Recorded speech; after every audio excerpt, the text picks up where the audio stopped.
probably the usual, Dad. What's that? Order Pizza Hut with Cameron and the guys, Then probably rent some videos or the new Fight Night Round 3. We might have a little tournament going on, put about $5 in the pot each. Back in my day, we were all Yeah, Pop, I know. But since then a meteor came down from the sky and wiped out all species that existed during the prehistoric era.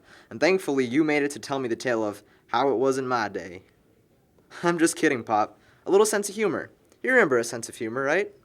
Didn't they have a sense of humor back in your day? Yeah, Dad, I'm just talking on the phone with you like the good little boy I am. Just ordering pizza and playing video games like I'm still 13 years old. I know that you could probably tell that I'm lying through the skin of my teeth, Dad, but I still want to look like one of the Brady kids who would never think of doing such a horrible act as house party. And his name is John C. I'm on the phone. What? Oh, nothing, Dad. That was Cameron asking what time we should order pizza. You know what a little piggy Cameron can be when it comes to food. Screw you. Probably Pizza Hut, because they got the right cheese and the right sauce. Plus, the pizza delivery girl is really cute, and I'm trying to get her number. She's a little tease and plays pretty hard to get. So yeah, that's probably going to be our night. How about you? Are you still going on the date with Susan? Outback? Not shabby, Pop. Not shabby at all. And then the drive-in afterwards? Just like when you took the girl Linda out to see Back in the Future and then put the moose on her? Pop, you son of a... But I was only going to say gun. Anyway, some of the guys are showing up and... Anyone yet? Probably needs to head out before Hastings closes. Bye, Pop. Have a good time. Oh, and ask Susan if her daughter is still married. Just kidding, Pop. Love you too. Bye. Damn it, dude. The old man doesn't know when to shut the hell up. He keeps nagging me about the things I'm doing and, I'm like a criminal, and he's the good and bad cop giving me the double talk. He's waiting for me to slip up and confess to some horrific crime I just committed. Well, aren't you kind of doing something you're not supposed to be doing? What? Well, Joe, you shouldn't be drinking, okay? You're going nowhere with all these parties, okay? And you shouldn't be anywhere where people are going to be smoking marijuana, okay?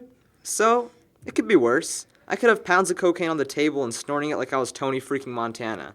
I could be selling or buying illegal guns like I was some damn gangbanger. Like that one crazy chick that got her 3-year-old high? Now who's worse, me or her? You are. And why is that, Nancy Grace? Because you lied to your father. There is no sense of reasoning with you. What's there to reason with? You lied to your dad, so what? I've lied to my dad plenty of times. Dad, no, I didn't take the Mustang out tonight. No, Dad, I don't know how that scratch got on the Mustang. No, Dad, I don't know when grades come out. That joint is probably Laura's, and she probably placed it under my pillow to frame me. And no, Dad, I did not have sexual altercations with that woman. I just don't like lying to my father, okay? Are you kidding me? Excuse me? How about the time when you snuck out of the house with me when we were 14 years old to go meet up with Sarah down at the park? Your dad asked what you were doing all day, and you said, played Mario Kart and ate pizza. By the way, what's with you and pizza? Were you an Italian chief in another life? I don't know.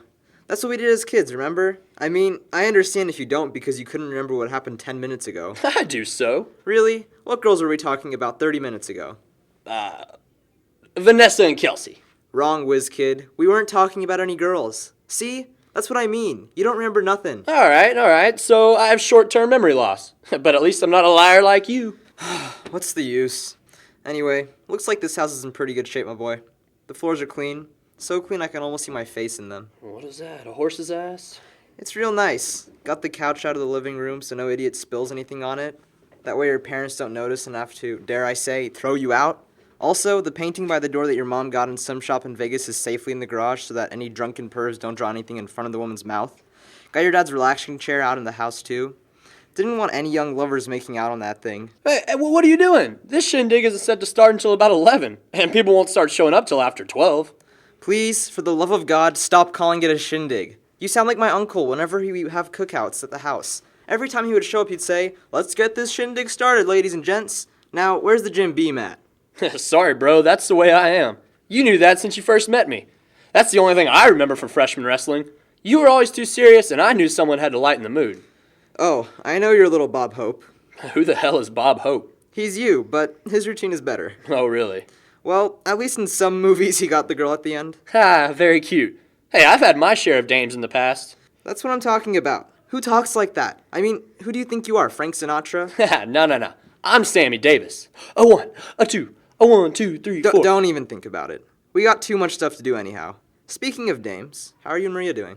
Alright, I guess. I mean, we are as close as peas and carrots.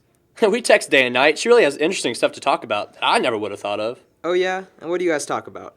Any subject. But I'm not going to talk about it with you. Let me guess. Oh, how I wish that boys were not such liars and scoundrels. My last boyfriend, Cade, was the worst. At first I thought he was a sweet boy, just because I saw his pockets were fat with Andrew Jackson and the vehicle that was parked in my driveway. Then come to find out, Cameron, he cheated on me. Can you believe that? He cheated on me. That son of a... To think he would cheat with a skank like the one he's dating now on a sweet girl like me? Gee, I can't tell the two apart if you ask me. Hey, just lay off, Joe. You asked me how it was going between me and her. I'm not going to blab my mouth like a 16-year-old girl who thought she had found true love with a star basketball player. Come on, I'm just kidding, Cameron. Lighten up. Remember what the Joker always said? Why so serious? We have our study sessions at Barnes & Noble on Wednesdays and then have lunch or dinner breaks at Wingstop. Funny thing, I never thought I could eat a buffalo chicken wing in front of a woman.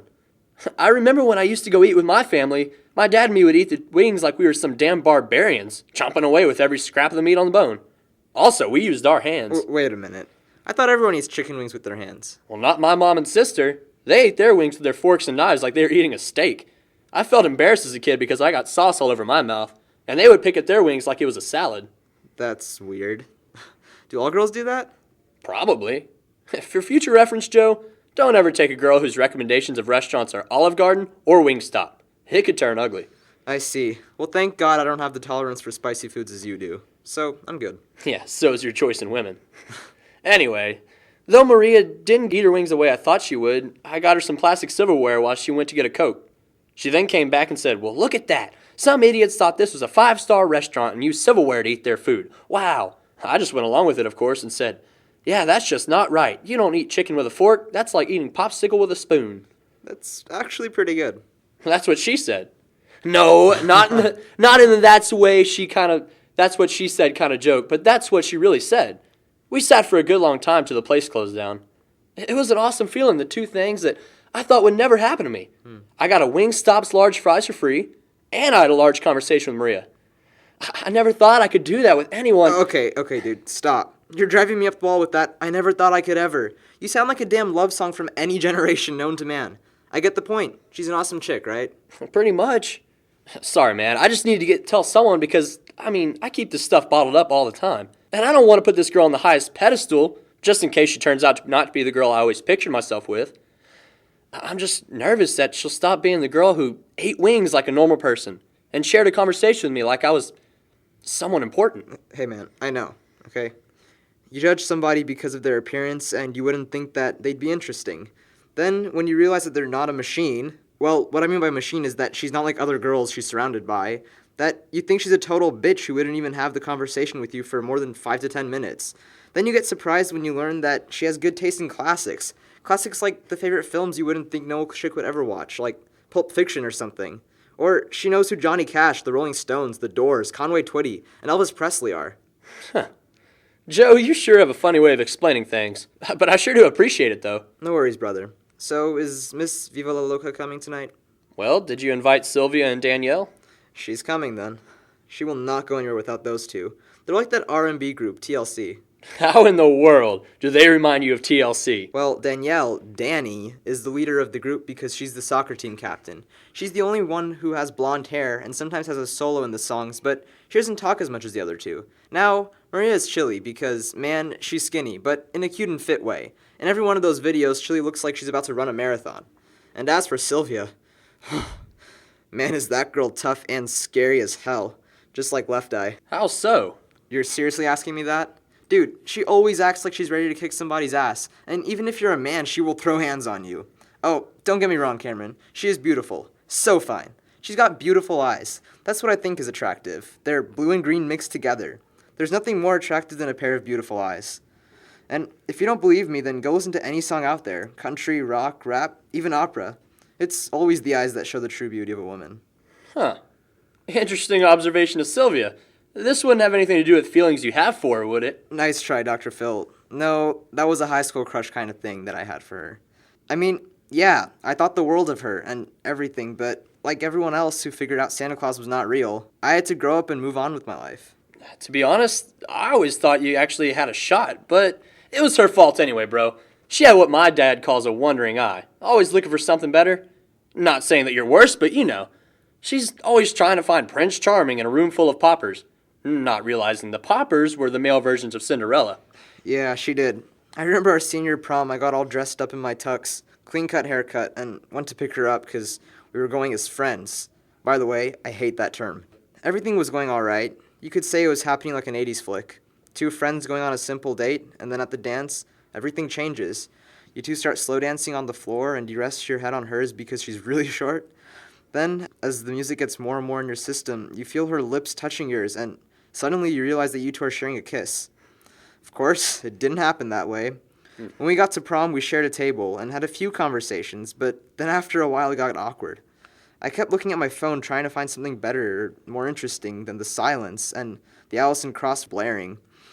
You wish you had the balls to just grab her hand and walk out onto the dance floor, but doubt cements your feet to the floor and you just sit there and you just let the moment pass you on and you feel like a plastic bag in the wind. I remember that now. I was dancing with Kathy at that time when that song was playing. I thought that maybe you both just didn't like dancing. However, whenever Get Low came on, she was out there dancing like a dancer in a 50 Cent video. Yeah, like the idiot I was. I tried to get in and start dancing with her, but then she backed away from me and drove her attention to Steven Rogers, that son of a bitch. The rest of the night I stood there like a fool watching him and her dance together when it should have been me. Afterwards, the slow dance came on and I wanted to dance with her, but Steven already had her in his arms. I'll never forget the song that was playing at the end, I Crossed My Heart by George Strait. It was always a pain to see her dance with him. Man, just to look at him with amazement and those lust mixed in those green and blue eyes. She wanted him, bro. She wanted him bad, and I hated it. Then later on, she told me that she didn't need a ride home, that Steven was going to take her to see a late movie. But of course, we all know what happened next.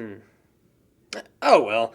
Say, speaking of music, are we using your playlist or are we just going to put it on ESPN tonight? That depends. Who's playing tonight? Well, let's see. There's Tech versus Texas.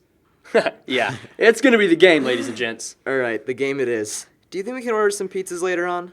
Always 12 at heart. Well, it doesn't matter because you're paying tonight anyways. Excuse me? Come on, Joe. I haven't got paid yet, and I'm letting you use my casa. Suddenly you got a Hispanic accent now because you're trying to impress Selma Hayek? Yeah, and I'm her Antonio Banderas. Oh, brother. Well, you better pay me back tomorrow or I'll... Well, have you seen The Sopranos? Yeah, I think so. Well, it'll be like one of those beatdowns where I'll probably have to use a shovel on your face just to get your attention. Here, Cameron. Bring me a Twinkie back, will ya? Sure, but you know, if you eat enough of those, you will become one. You mean like how you're starting to look? Screw you! Even as a kid, you were chunky. And there I am, the front row with my hair all spiked up. I looked like Super Saiyan from Dragon Ball Z. How in the world I thought that was cool is beyond my reach. All those pictures that were in the hall, what order were they in? It's going to be a pain in the ass to put those back, and it's going to be a pain in the ass to see her.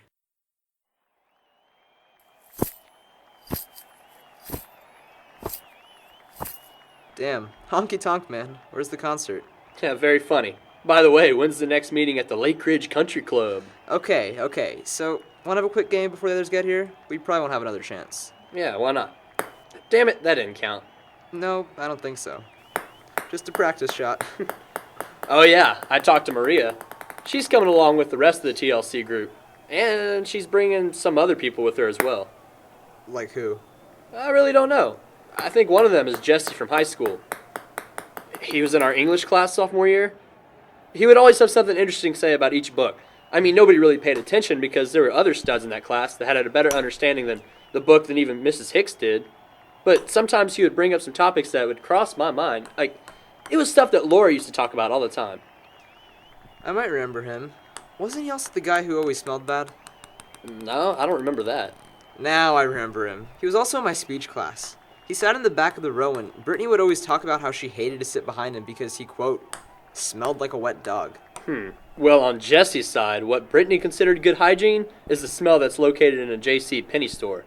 Perfume. Yeah, I'm not gonna lie. I thought Jesse smelled a little bit bad, but I didn't want to hurt his feelings, so I just ignored it. But Brittany, being the wonderful and caring person she is, didn't. Yeah, I think I know what happened from there. Jeff told me. You know, from the baseball team. When Jesse turned around to talk to either one of his friends or was just trying to make conversation with someone, Brittany took out a bottle of her perfume and started pouring it down the hood of his jacket. Yeah, I remember sitting there with Jeff, talking about the dates that were going to be meeting us at homecoming. Jeff then hit me on the arm and pointed to where Brittany was. She was grabbing her nose and, with the other hand, pouring down his hood. All her little friends, Madison, Julie, Summer, and even Drew, were sitting there giggling like it was some kind of crude movie joke. He was just trying to make a friend. Damn it. You know what's funny in this picture? What? That almost everyone in that group has either gotten knocked up, become addicted to something, or has even become a stripper. And sadly, the stripper was Drew. And may I ask, how do you know this? Maria told me whenever she went out for her cousin's bachelorette party. Well, here comes the next question. Did she get a dance from him? No, I don't think so, asshole. Well, I forgot to ask her that. It's kind of funny, I guess. A weasel becomes a stripper? What happened to Brittany anyways? I think after she graduated, she tried to become a walk-on over at Tech. Others said she dropped out and is now becoming a hair specialist. Good. She'll probably fit right in with all the other gossiping hens. I bet she already put pictures on Facebook of a client's head and is just trying to persuade the others to come and get the same job. I knew it. So anyway, Jesse is coming along with Sylvia's friends. How in the hell did Sylvia become friends with Jesse? Because I think Jesse either works at the same job as her or he goes to the same church with her. I don't know. Maria told me that Sylvia is trying to be nice so that she invited him since he doesn't really have any friends. That was so sweet of her, I guess. Hey, stop putting her down. She's trying. It's unlocked. Come in. Smart, Cameron. Maybe that's the Manson family. Go ahead, invite them in. Ooh. You're hopeless. Hey, whoa! You assholes already started without me? Damn it, Brandon. This isn't wrestling. Oh yeah, I almost forgot it's the basketball court. Haha, really funny, asshole. What does he mean by that? Oh yeah, I almost forgot about the old Cam here trying out for the basketball team, only to walk out of the tryouts 30 minutes in. Okay, boys, I think everyone's heard the story enough in the classrooms, locker rooms, at gatherings such as these. Ha, and then even on the internet. Thanks for that, dick. What? It was great, Cameron. You walking out there in your red, baggy basketball shorts and your white dress hanging over it. Oh, sorry. I mean your shirt. Going out there trying to dribble a ball. Priceless. I mean, I've seen Muhammad Ali dribble the ball faster than you. That wasn't even the best part of the tryout.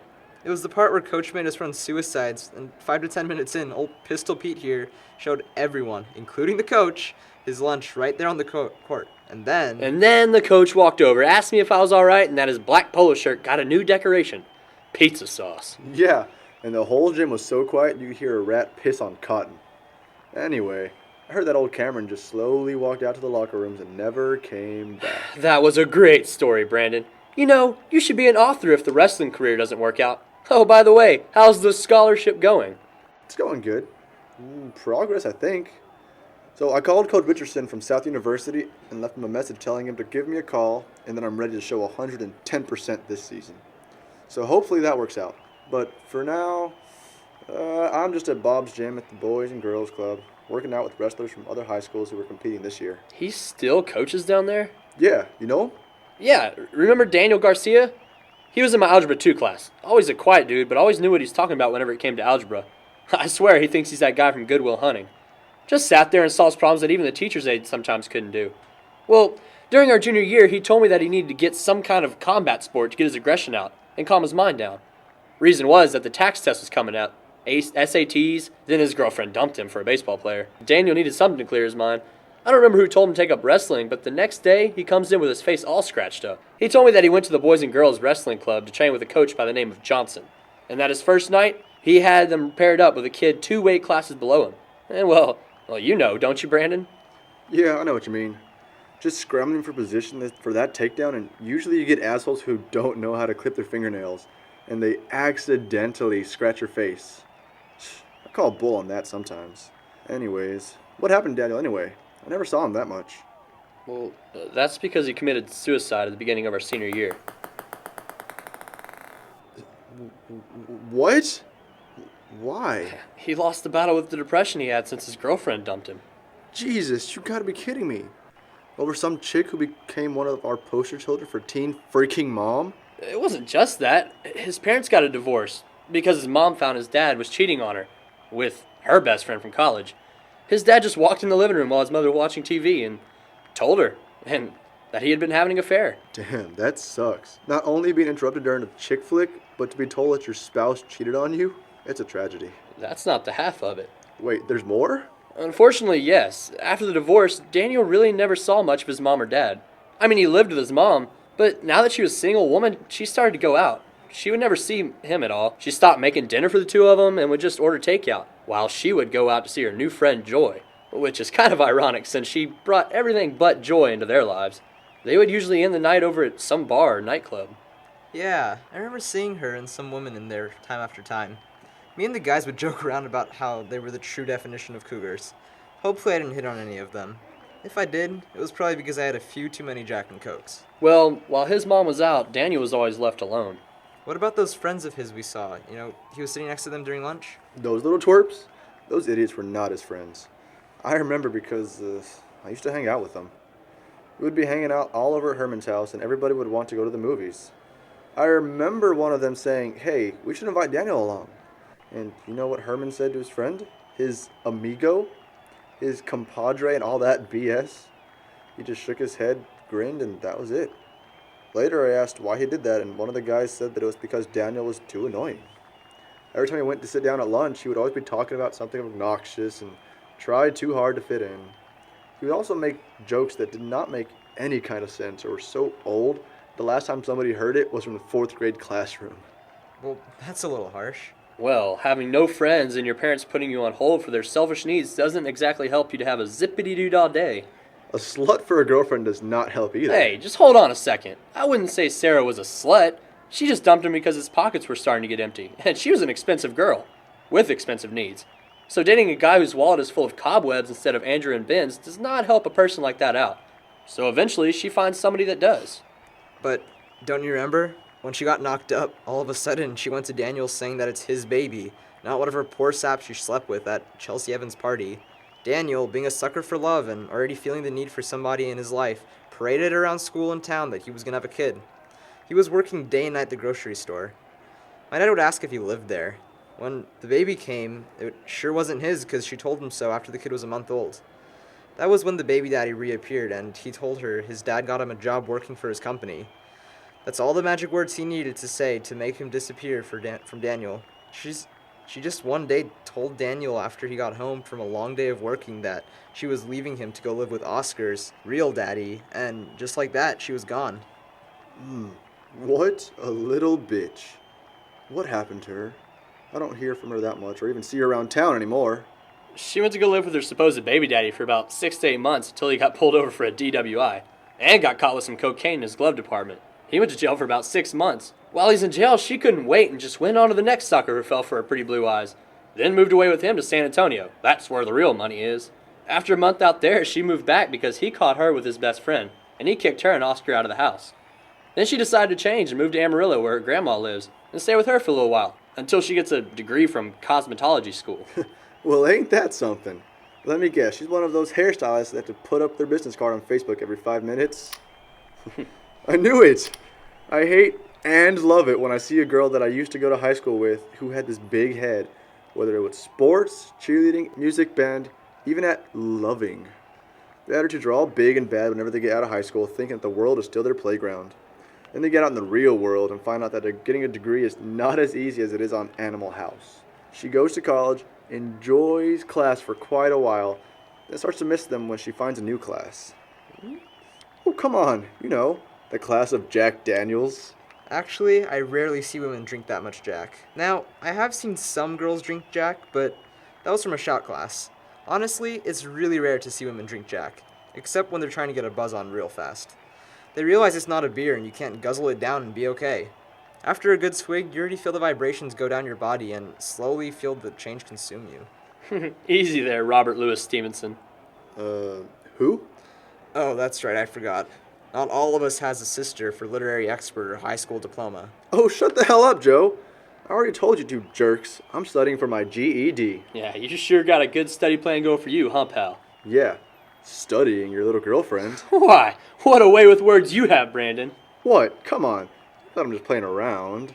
She is a very nice girl, and she deserves to have your Gene Simmons tongue in her mouth. Again, very smooth, Brandon. Just like Maria. Well, this party is going to get pretty interesting, I can tell. We got some old flames coming in, and some hopeless romantic individuals joining us tonight. All of us are thinking maybe it's the night we get lucky. which can be defined in different ways. Like how, Mr. Freed? First off, genius, it's Freud. Some people, whenever they hear getting lucky, usually think of getting laid. But for simple-minded individuals such as Cameron might, well, what I used to think, like maybe at this party you'll witness something extraordinary happen. Now, it could be from winning at beer pong for the first time, or seeing some loudmouth some bitch finally lose at beer pong. Others could be that you play beer pong with a very attractive woman, win the game, and you drink all her cups instead of her. Another would be that you meet a girl at the party. At first, you're not sure on whether or not you should give her your time and interest. Then again, being the lovesick puppy that you are, you go ahead and roll the dice. Roll the dice? It's a metaphor. Just one of those old sayings our dads used to say. Shut up, the professor is talking. Anyway, you roll the dice and start talking to her. About 10 minutes in, you realize that the conversation is going somewhere, and not just to awkward silence. You then move towards the couch or backyard where there's less noise, and the two of you, The night goes on, and you realize you've both been talking for 2 straight hours. That was absolutely beautiful. No, really. I think you actually moved me for a little bit. You sounded almost like that one writer. Really? Which one? I don't know. The guy who wrote that one book read it sophomore year. Still not helping. Well, sorry. I never paid any attention in that class. I mostly either used the book as a pillow or would watch Lisa Marie read. That makes it sound like you were stalking her the whole time. I was not. What's wrong with staring at a girl who's beautiful? Everything on so many levels, man. Great Gatsby! That's the book you were reading in class, right? I don't know. All I know is that the book is about the guy who throws all these badass parties, but he wants the love of his rich girl who's married to another man. Yeah, that's the Great Gatsby. How in the hell do you compare Joe to F. Scott Fitzgerald? Who? The dude who wrote the book you read in? Whatever. It doesn't matter. Cameron, for a guy who doesn't like books, you sure remember the authors who wrote them. Well, when you're in the same class as your buddy, you probably remember who the author is. Really? I didn't know you were in that class. I usually never showed up. Thought the book sucked too? No, I mean, I liked Fitzgerald. Laura used to always read Fitzgerald whenever she lived here. Her favorite was his first story, This Side of Paradise, if I'm not mistaken. I just didn't like the class. Why? The class was so easy. I heard that y'all never actually had to read. You just listened to a tape of someone reading Fitzgerald. That was the problem. We barely read. What the hell is the matter with you? Who cares? That means we didn't have to take any stupid books home and read them like the kids in the AP classes had to. I'm just saying. I would have liked to read the book on my own instead of some 50-year-old man reading to me. I was falling asleep listening to that geezer. So, I barely came to class. Okay. So, I'm confused here. You're always confused. You barely showed up for class. But how in God's name did you make A's in the class? Well... Laura. Actually, wise guy, it wasn't Laura. Spark Notes? Not even. I tried both. I tried Spark Notes, and it didn't work because on the first quiz I got a D. Then I tried asking Laura for a summary of the book. But of course, Professor Laura refused to help me. She just handed me a copy of her book and told me to read it or else fail, and take summer school while all my friends headed out to the lake. I gotta admit, Laura does appreciate her literature. No kidding. So with no other choices, I went into my room and started reading about Mr. Carraway, Gatsby, and Miss Harlot. Daisy. You never told me you read The Great Gatsby. It was none of your business. Why? Because I didn't want you to ruin my imagination of the book. I didn't want you to give me a lecture about how Fitzgerald wrote the book to symbolize the Roaring '20s. I know it's about the Roaring freaking '20s. I don't sound like that. I beg to differ. You need a lecture, Conan the Barbarian. You see, it's crap like that that made everyone on the wrestling team hate you. Who cares if the wrestling team hated me? You always walked around like some big book reading scholar and thought that everyone around you was an imbecile. There's more to life than reading books. Okay, first, Brandon, shut up. I'm not much of a reader. If there's anyone out of this group who should be a bookworm, it should be Mr. Cameron over there. He's the one who calls the aspiring writer his sister. So, again, he should be the one walking around reading some kind of novel. He should be the one reading Fitzgerald, Hemingway, Hinton, and, even Tim O'Brien's The Things They Carried, since he was thinking about joining the military. You should have read that damn book. You would have had a better understanding about the cons of war, instead of the nonsense you see when playing Call of Duty. There's many ways war can hurt a body. And 2, jackass, I know there's more to life than reading books. The bell tolls. They're here. And now, the real fun begins. So it seems. Hello. Hi, Cameron. My text, you sure do look extra purty. Well, thank you, Miss Kitty. Who? Never mind. Anyway, you look gorgeous, as always. Kiss ass. What was that? Well, I was wondering how you could fit in those tight jeans. Oh, sometimes you're the worst. Oh, but you still love me, sweetheart. I guess. Hey, excuse me, miss. I do believe that's my cup you just picked up. It's okay, Joey. We got plenty of cups here under the table. How about a game? You and Brandon against me and Sylvia? Sounds good to me. All right. Actually, I'm gonna sit this one out. I need a few more of these to keep me going. Okay. Jesse, why don't you come over and play with us? I'm not very good. Is that okay?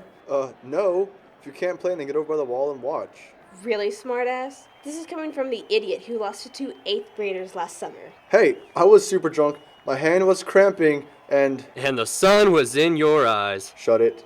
Okay, fine. You're on my team, Marilyn Manson. Just try not to miss the table completely. Okay, coach. Well, all right, Manson. You shoot first shot then. Just try to aim anywhere in the middle. All right. Just don't overthrow it like Cameron over here and get it stuck under the tables.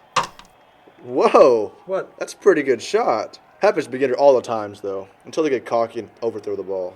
Well, I guess it's better for one to be humble all the time then, right? True, but that's no fun. Like my dad always says. It's hard to be humble. You know, Mac Davis, that guy who wrote Happiness in My Rearview Mirror, you guys know. And I thought happiness was Lubbock, Texas, was in my rearview mirror.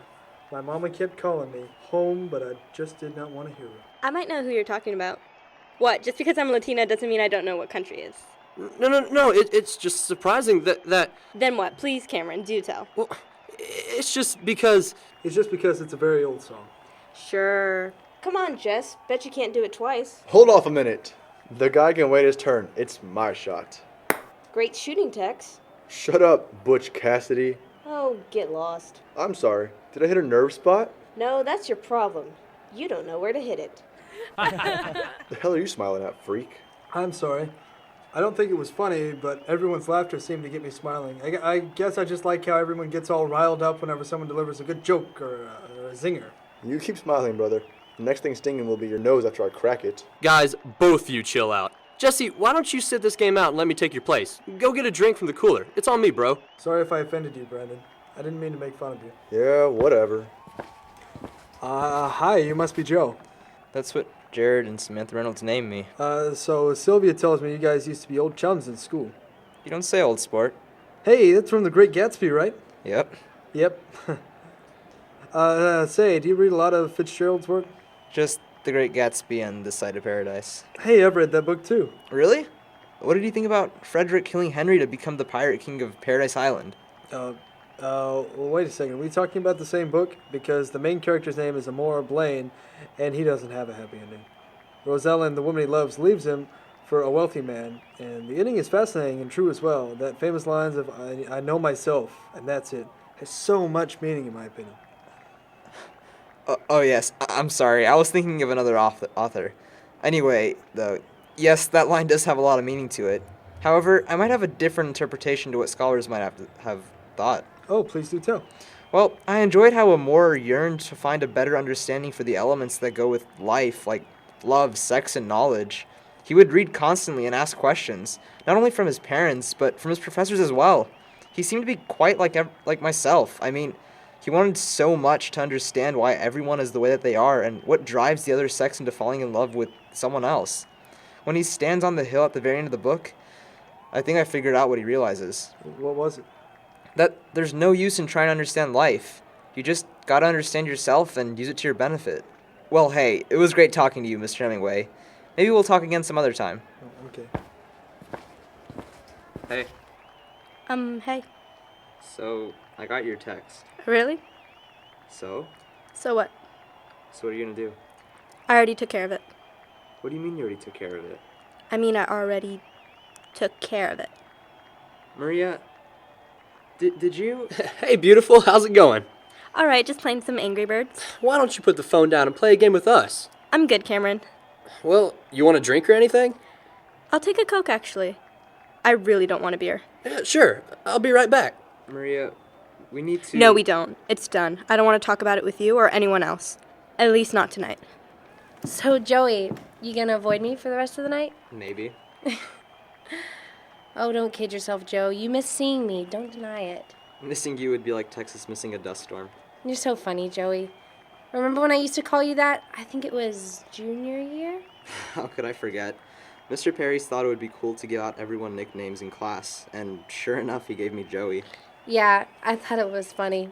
Hey, Joey, he would say, how's the boss treating you? And you said, my name is Joe. You never did have a sense of humor. Wait a minute. If I do declare, you weren't so hot about your nickname either, Milvia. Well, yeah, because it was stupid. He just rhymed my name like that stupid song we heard in the kindergarten. What song? You know, the rhyme song. Yes, the rhyme song is easy to find. You know, Peter for feeder, fee fi for feeder, Peter. No, that's not ringing a bell. Oh, well. How's life been treating you? You know, it's good just working, reading, and... Some things never change with you. Oh yeah, what's that? Well, you always loved to read. I remember in class you'd always be reading some book. No, I didn't. Oh, yes, you did. Sophomore year, Danielle and I came over to Cameron's to watch you idiots play NCAA 09 on Cameron's new Xbox. There was Cameron and someone, I think it might have been Brandon, playing the game while you were sitting on the other side of the couch reading the assignment Mrs. Garland gave us that day. I just wanted to get the assignment over with for the weekend. Oh, bull, Joe. You wanted to get your hands on something you could read.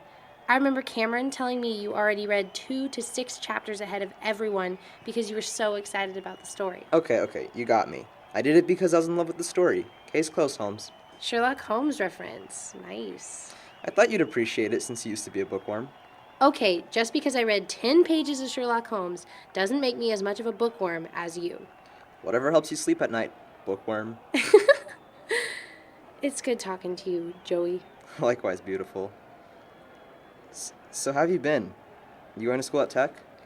Yeah, I'm undecided right now because I'm at a crossroads. Oh, really? What's that?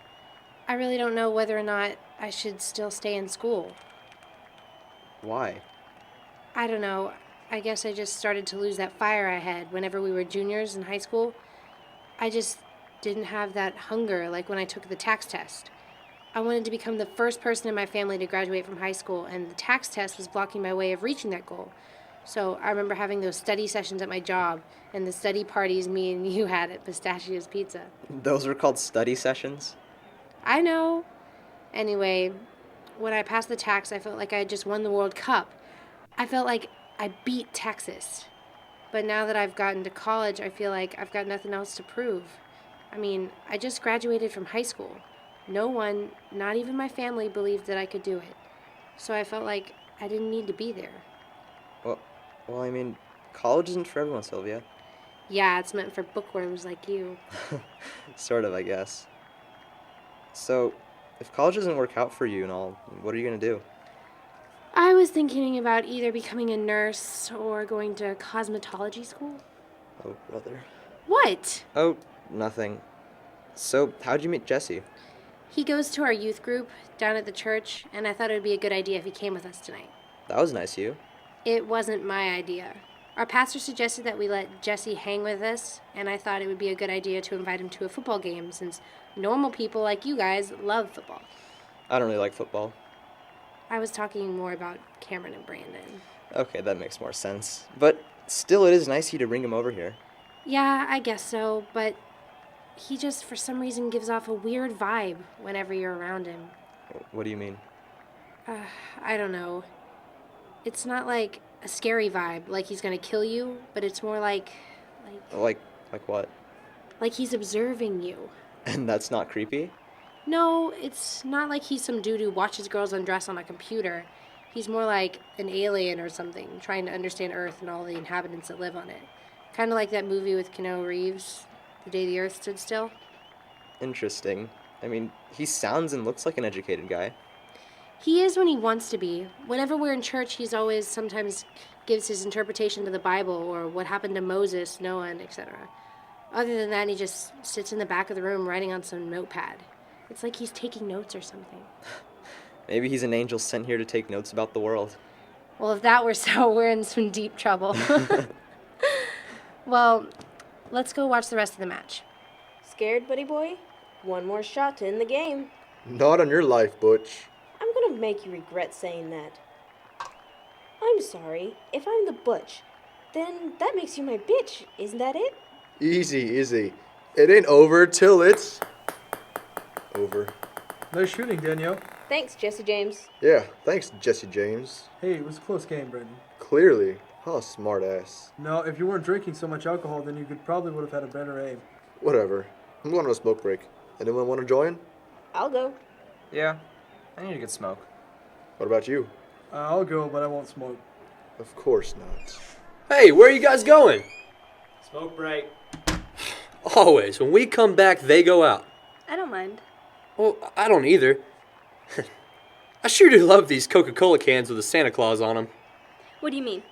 Well, they bring back some memories from when I was a boy. Oh yeah, like what? 2001, Christmas Eve. My parents couldn't get in because of work, so Laura and I had to improvise on what we were going to do, what we're going to have for Christmas dinner. What did y'all end up doing? Oh, we found some glass Coke bottles in the fridge and ordered a pizza from Pizza Hut. The best part was that we had to go get the pizza because the roads were too bad. So we bundled up as much as we could and walked 4 houses down to get it. Sounds like a good Christmas to me. Tell me, what else happened? Well, after we got back from Pizza Hut, we ate like a king and queen. After that, I wanted to watch Santa Claus is Coming to Town on TV. However, the cable was out, so we had to improvise again. At first, Laura and I played North Pole, where I was the elf and she was Santa, because she was in charge, of course. And we jumped on the couch, sled, and would go to any destination we pleased. Oh, that's so cute. Afterwards, Laura, being the little reader she was, decided to read me A Christmas Carol by Charles Dickens. Oh, that's adorable. I fell asleep after Marley's ghost showed up. How rude, Cameron. What? I was a little boy. I wasn't as much into literature as she was. How is Laura? She's wherever she is, I guess. What do you mean by that? I mean, she's wherever she is. Last I heard, she was going to New York City. I thought she was in Florida. No. After 3 weeks, she decided that Florida wasn't her kind of place. So, like a gypsy, she left. Wow, what freedom she has. Yeah, great freedom for someone who hasn't got a nickel to her name. Why would you say such a thing about her? It's true. She has no job. She just takes side jobs whenever she stops by any small town, and then whenever she gets bored, she packs up and leaves. I don't think that's such a bad thing. I mean, she's living a carefree life. She doesn't have a plan or anything. It's like she doesn't even care how everything will happen in the end of her life. She doesn't care whether or not she's going to die without having security. I mean, it's wonderful at first, going from city to city, living without a care in the world. But sooner or later, the road ends, and then what's next in her life? She can't always be living the life of Sal Paradise from on the road, and one day she'll have to finally grow up and get a job or career like the rest of society. Oh, Cameron, I didn't know you felt that way. I'm sorry, Maria. I really don't like being like that in front of anyone, especially you.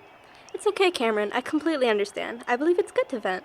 Yeah, but I don't like doing that. I like being the happy guy around everyone. I don't like being an asshole like Joe or Brandon. I like being the lovable teddy bear, that took you to the county fair.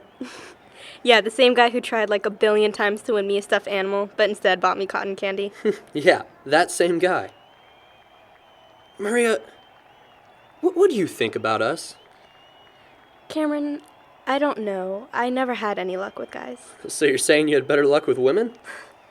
That's not what I mean. I mean, I don't know whether or not I'm willing to take the risk, especially now and with you. Wait, what's wrong with me? Nothing, Cameron. It's just, I don't think you would want a girl like me. You are the girl for me. Cameron, I'm pregnant. What? I mean, I'm pregnant. I found out a week ago. I don't understand. I don't understand. We never... I know. So I'm all ears. What happened, Maria? How are you pregnant when we haven't done anything? I know I'm not a doctor or anything, but I think it takes 2 to make a baby. So please, elaborate. Cameron, please, What? Please, tell me what did happen. Wait, with whom? It was last month at Cassidy Blanc's party. I went with this guy, and I was talking to him. Jesus, this is a great start. You and I weren't talking much back then. And I was talking with this other guy, and... Get on with it. I don't have to explain anything to you if you're going to act like this. Oh, I'm sorry. I'm just a little shaken that this girl I've been talking to has already been talking to somebody else and has already nailed him. Oh, wait a minute. You wouldn't even let me kiss you after a few dates. So yes, I'm sorry if I'm a little pissed, Maria. No way. I'm not pissed. I'm downright enraged. You know something? I really don't care if you tell me or not. I could probably ask Jo since she was there and everything. Oh, Lord, no. No, please, for God's sake, no. Maria, please tell me that out of all the drunken son of a bitches at the party, you did not. Damn it! I got into a fight with the guy I came there with, and I was going to call you, Oh, but... please. I was, and Joe was there, and it didn't look like he was having a good night either. We started talking and then moved into the backyard. We had a few beers, and after the party ended, we decided to drink a little more at my place, and... Forget it. I get the picture. Cameron, please, I'm sorry. I just don't know what to do right now. I was thinking about taking care of it, but I couldn't. I just couldn't, Cameron. I was in that ice-cold waiting room trying to remind myself the pros that would come of this. And you know what? I actually found some good opportunities that would come my way if I did go through with this. How selfish is that? I actually believe that everything would be the same if I let some doctor kill this little being inside me, just so I could go for $2 Long Island teas at Harry's on Tuesday. I couldn't even look at myself through the reflection of my phone. I just got up and left. Now I don't know what to do next. I mean, I can't tell my father. He'll be heartbroken. He's so proud that I'm in college. Even though it's a community college, he believes I'll be able to make the dean's list. I can't just face him and say, "Hey, Daddy, I got knocked up, and here's the kicker. It's while I was in college." I know this means that probably my days as a college student are over. Oh, yeah, sure, tons of mothers have been able to do in the past, but I just don't think I could. I wouldn't be invested in my child. Jesus, it gives me chills saying that. I don't even know what to tell Joe. I mean, he thinks I already took care of it. Yes, poor Joe. Cameron, please don't. Get the hell away from me.